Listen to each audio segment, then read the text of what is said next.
Comments section yesterday mentioned Agenda 21 and Agenda 2030. These are strategic frameworks established by the United Nations to promote sustainable development and address pressing global changes. And they're not without their critics. Agenda 21 emerged from the 1992 Earth Summit in Rio de Janeiro as a non-binding action plan. It set a comprehensive framework for addressing social, economic, and environmental concerns about sustainable development at local, national, and global levels. And the focus was on combating poverty, managing resources, fostering sustainable consumption, and empowering marginalized communities.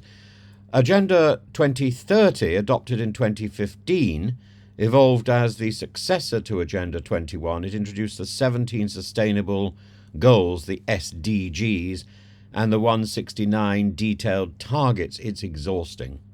The agenda, or the agendum, aspired to eliminate poverty, reduce inequality, tackle climate change, and secure peace and prosperity by 2030.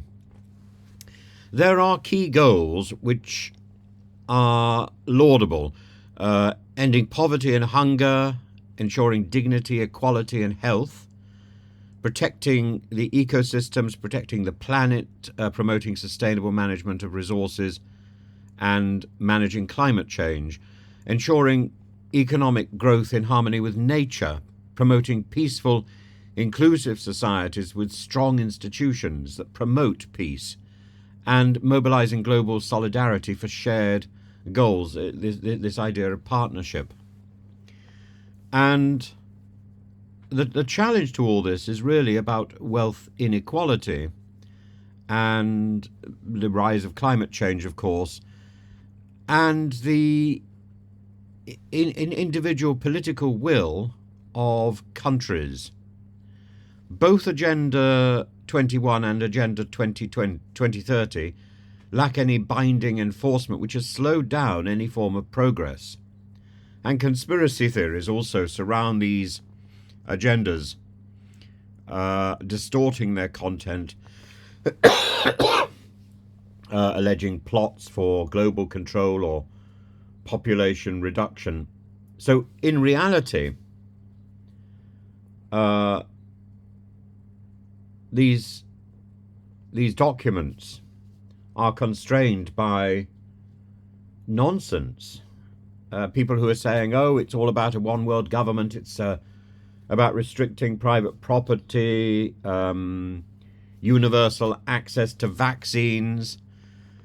But these things are aims for health equality, not mandates for clamping down on opportunity.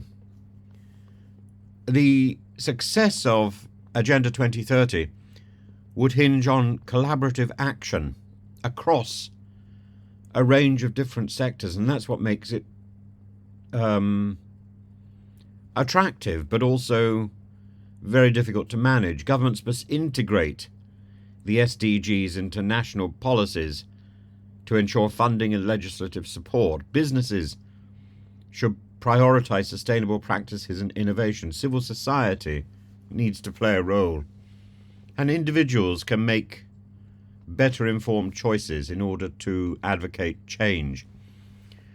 Achieving these ambitious goals by 2030 requires bolstered commitment, enhanced international cooperation, innovative solutions to complex challenges.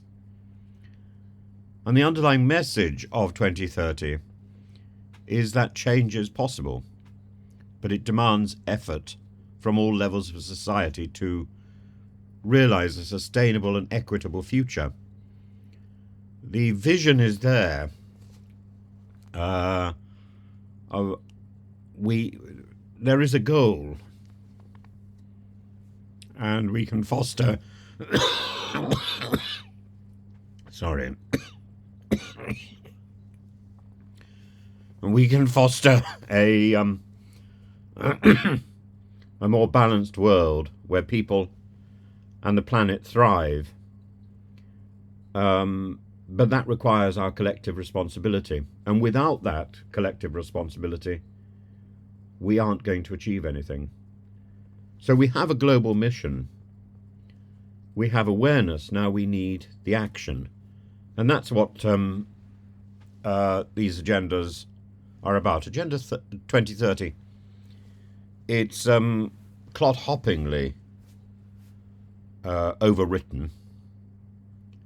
It's too weighty. It's too complex to be pithy and to be on the edge of on the tip of people's tongues.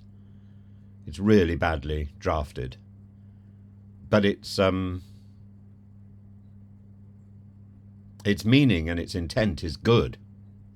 It's something we should embrace.